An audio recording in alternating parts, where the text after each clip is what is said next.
الله ربي والإسلام ديني ومحمدا رسول الله.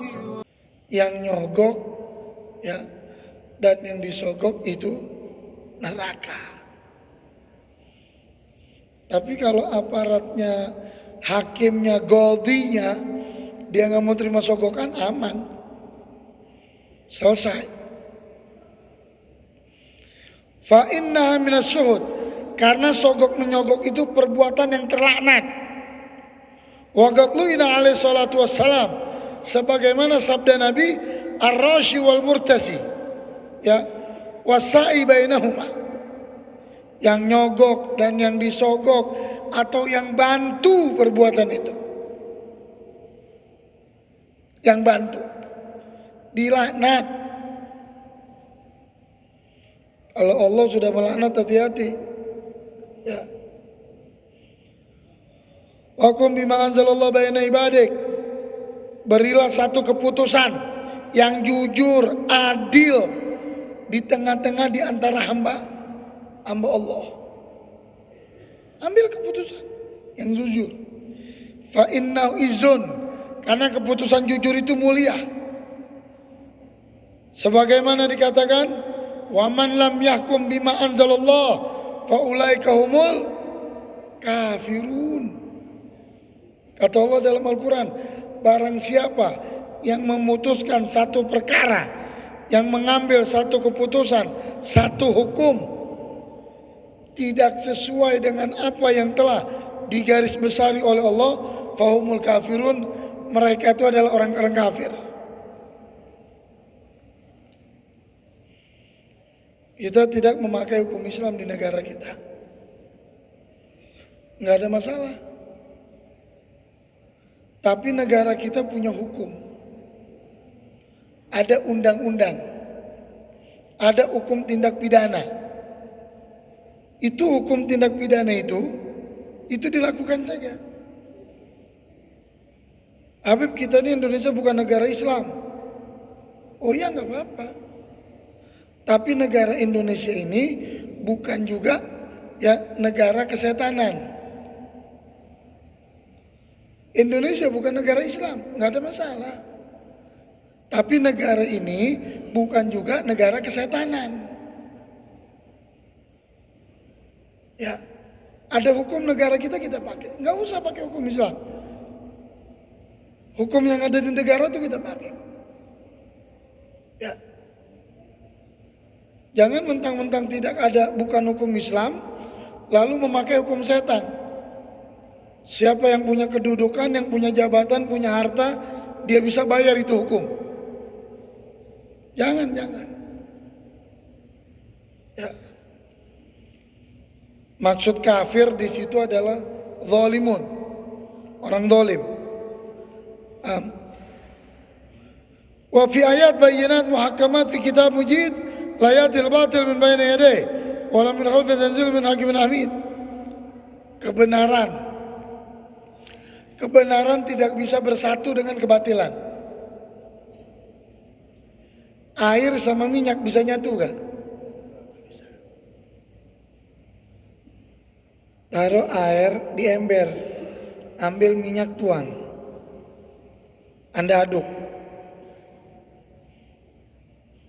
ya nggak bakal dia bisa nyatu, pasti terpisah, nggak bisa nyatu. Kenapa, Pak? Itulah yang hak sama yang batil tidak akan bisa menyatu.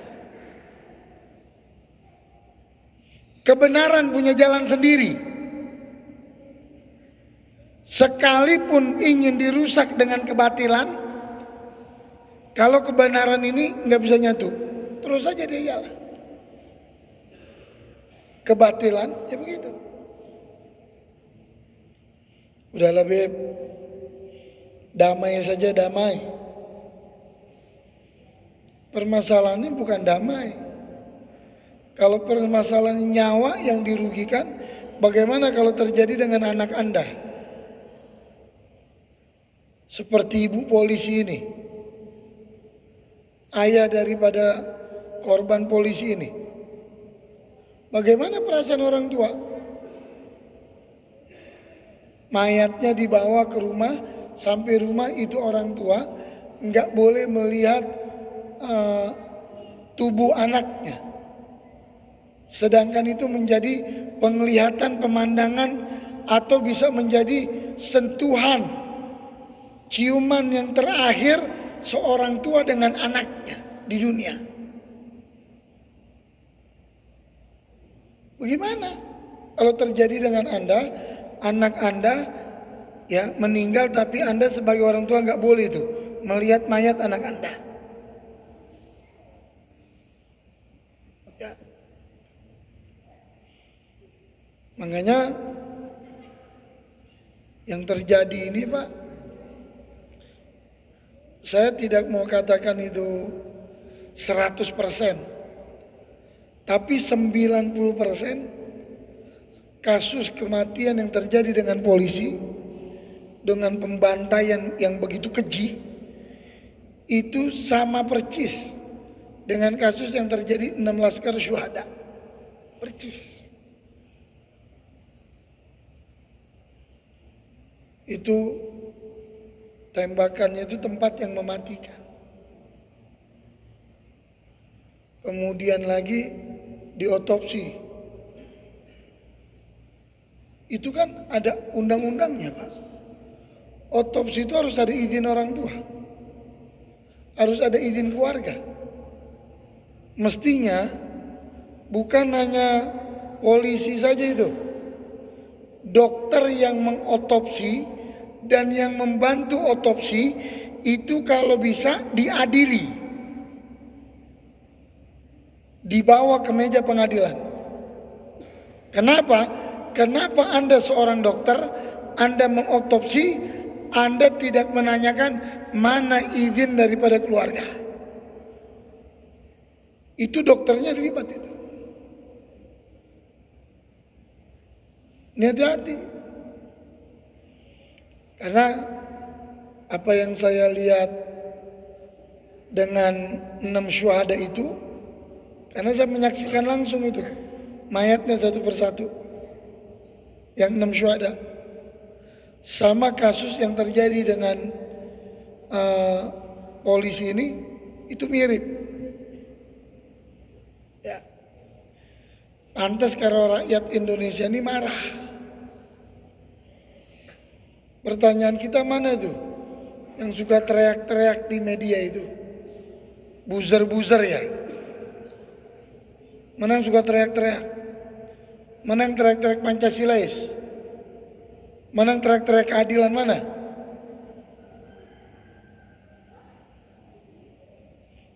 Ya. Wal wilayah alal aitam akhtarul wilayat. Kemudian yang terakhir ya, wa iyyaka thumma iyyaka wadh-dhula wal jirau ala ra'iyah fa inna fi halak dunyaka wa akhiratak. Kemudian dikatakan apa? Ada intibah. Hati-hati kalian dengan perbuatan zalim ya, dan membantu perbuatan itu. Karena semuanya menyebabkan Anda celaka, baik di dunia atau di akhirat. Sebagaimana Anda diharamkan untuk berbuat zalim atau membantu orang yang berbuat zalim, begitu juga Anda diharamkan ya untuk tahu menyaksikan kezaliman. Saya nggak nembak, saya nggak bunuh, saya nggak melakukan zalim, tapi saya ada di situ, saya ngelihat, saya nyaksikan. Anda sama aja. Man saraka fi maksiatin walau kana bisitrin kalimatin fahuwa minhum. Kata Nabi, barang siapa ya yang membantu orang untuk berbuat maksiat, berbuat dosa, walaupun hanya satu kalimat, fahuwa minhum, maka dia bagian daripada orang yang berbuat dosa. Jadi bagaimana? Jujur. Ente tahu masalah, lalu Anda ditanya, Anda jujur aja. Oh iya, itu korban sebelumnya diikat di bangku, dipukul, ya pakai benda tajam, ditembak. Cerita. Kasus ini kalau mau kebongkar, Pak, dengan keakar-akarnya gampang dan mudah. Kalau pemerintah mau, gampang sekali. Mudah. Bagaimana? Presiden itu sebagai kepala negara, presiden kita, panggil saja itu. Yang ada di lokasi panggil, satu persatu panggil. Tanya. Suruh cerita sejujur-jujurnya dengan presiden. Keamanannya dijamin. Suruh cerita. Saya yakin mereka akan cerita. Tapi kalau keamanannya nggak terjamin, Pak, keamanannya nggak terjamin, dia mau cerita takut. Jangan lagi dirinya, keluarganya diancam. Keluarganya diancam. Makanya di sini diingetin, hati-hati. Jangan suka ikut campur dalam perbuatan dolim. Saya tidak mengerjakan, tapi kamu ada di situ, sama juga kamu berbuat. Ya. Makanya Imam Ghazali, Pak, itu sekali waktu beliau pergi, ada jembatan. Di jembatan itu biasa orang main gitar, melakukan perbuatan yang lalai. Biasa melakukan perbuatan yang lalai. Kata Imam Ghazali, ada jalan lain enggak? Selain jalan ini, jembatan ini. Kalaupun ada jauh, kita jangan lewat sini. Kita jalan lain saja. Kenapa? Kata Imam Ghazali, aku tidak mau langkah aku sama Allah dipertanyakan, kenapa kaki kamu langkahkan di jembatan itu yang di situ ada orang berbuat lalai dengan Allah. Subhanallah, dia nggak mau karena nggak ada lagi jalan, nggak ada. Dia tarik napas panjang, dia tahan napasnya, dia jalan lewat jembatan itu cepat. Udah sampai ujung jembatan, baru dia keluarin napas. Ditanya sama muridnya, kenapa? Ya, aku tidak ingin dituntut oleh Allah, dipertanyakan oleh Allah. Napas yang saya keluarkan itu di tempat orang yang berbuat lalai dengan Allah. Napas. Kita enak di HP kita, di televisi, depan TV, lagi ada aib orang, ya kita tonton, kita baca. Orang sekarang baca media sosial, Pak, kalau dihitung-hitung dari pagi sampai sore, bisa 15 juz kali dia baca. Al-Quran 15 juz. 15 juz.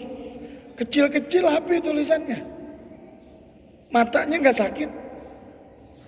Tapi kalau Quran, aduh, mata saya sakit, Beb. Baru 5 menit, matanya udah dikucek sakit. Tapi kalau baca media, aduh. Wa kadzalika tarum alaika al-idha li umur. Disebutin ini, hati-hati Anda menghilangkan barang bukti. Itu termasuk, Pak. Ini lucu. Ya, PS polisi yang mati CCTV. Gimana sih? Hati-hati itu barang bukti. Ya. Untung ada tim khusus yang digabung ya dari beberapa ini, itu bisa menemukan CCTV dari tetangga, dari mana. Itu bisa. Wa tarkun nadhar fiha. Anda melihat, termasuk tuh. Makanya kalau Anda nih nggak mau dituntut, jangan ikut-ikut ke perbuatan zalim dah. Karena Anda ngelihat aja itu Anda dituntut. Macam begini Pak, Anda nemuin barang di jalan, nemu duit, itu kalau Anda udah pegang, itu tanggung jawab Anda. Ada hukumnya tuh barang temuan, ada aturannya. Bukan lumayan beb nemu duit halal, enggak. Ada aturannya. Dalam ilmu fikih namanya babul luqtah. Aduh beb, saya takut kalau jadi tuntutan saya nih. Anda harus taruh barang itu di tempat yang Anda ambil.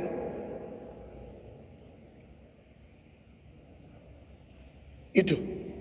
Tapi kalau udah Anda pegang, Anda hilangin, Anda tanggung jawab. Artinya yang menghilangkan barang bukti itu diancam juga. Itu zalim. Qala Umar bin Al-Khattab radhiyallahu an, "Law matat sulala syati wa radiya diya'an al-jazal anha idza faqaba bi idhatil aitam wal aramil wa masakin muslimun." Ini urusan yang kita ambil, yang kita rugikan, yang kita hilangkan, ya itu dituntut oleh Allah. Bagaimana kalau yang kita ambil hak-haknya anak yatim, hak-haknya orang miskin, itu lebih dosa. Lebih dosa. Seperti begini Pak, orang kaya berbuat jelek dosa. Tapi lebih dosa lagi orang pelit, orang kaya pelit tidak sodako, itu dosa jelek. Jelek itu. Tapi lebih jelek lagi orang miskin nggak mau sedekah. Udah miskin nggak sedekah lagi. Anda miskin, apa yang bisa Anda bantu? At-tabassam sodako. Senyum saja sedekah. Itu. Kata Imam Hasan Basri. Imam Hasan Basri bilang apa? Anda lihat ada duri di jalan, ada duri. Ada paku, duri yang membahayakan orang. Anda angkat, Anda buang di tempat yang tidak membahayakan orang. Kata Imam Hasan Basri, itu sodako. Makanya sekali waktu di zaman Imam Hasan Basri ingin membuat kegiatan merayakan hari kelahiran Nabi. Lalu ada orang buta. Orang buta pengen ikut andil kerja bakti. Yang lain datang bawa pacul, bawa alat kerja bakti. Ini orang buta datang bawa tongkat. Kata Imam Hasan Basri, ente mau ngapain? Saya mau ikut kerja bakti.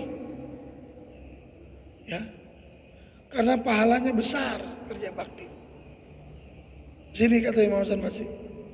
Dituntun nama Imam Hasan Basri. Di situ ada paku, ada duri. Ya, sini tangan kamu. Ini ada paku di sini. Ambil paku ini, ambil duri ini, dipegang, dipindahin ke tempat lain. Udah. Kamu sudah ikut kerja bakti, kamu pulang. Ya. Apalagi kalau yang Anda bantu orang miskin, anak yatim.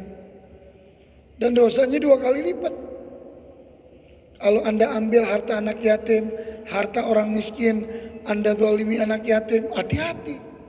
Ya. Wallahu alam Bisa insyaallah Allah berikan keberkahan kepada kita. Allah jadikan negara kita yang kita cintai ini sebagaimana 17 Agustus kemarin kita merayakan hari kemerdekaan, insyaallah dijadikan jasad kita, diri kita, jasmani dan rohani merdeka daripada perbuatan dosa. Ya. Dan kita minta kepada Allah Subhanahu wa taala agar seluruh berbagai macam kegiatan yayasan daripada Adzikra, baik itu pengurusnya, keluarga daripada yayasan diberikan kemudahan dalam urusannya oleh Allah Subhanahu wa taala. Ala diniyat wa kullu niyat salih jamiah bisirril Fatihah.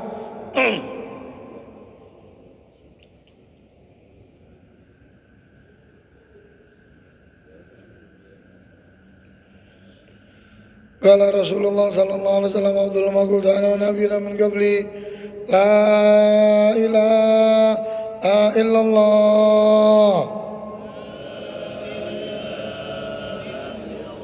La ilaha illallah. La ilaha illallah.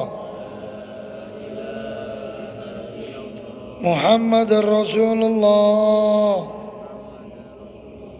Ya Allah ya Rabbana, hidupkanlah kami dengan kalimat la ilaha illallah. Matikan dengan kalimat la ilaha illallah. Masukkan ke lubang kubur dengan kalimat la ilaha illallah. Bangkit di padang mahsyar dengan kalimat la ilaha illallah. Bersama ahli la ilaha illallah di bawah bendera la ilaha illallah, yang mana bendera tersebut di tangan Muhammad Rasulullah. Rabbi fanfa'na bi barakatihim wa hadinal husna bi hurmatihim wa amitna fi tariqatihim wa mu'afati minal fitani. Rabbana atina fid dunya hasanah wa fil akhirati hasanah wa qina adzabannar. Da'wahum fiha subhanaka Allahumma tahiyyatun fiha salam wa akhiru da'wana anil hamdulillahi rabbil alamin. Kurang lebihnya mohon maaf. Assalamualaikum warahmatullahi wabarakatuh.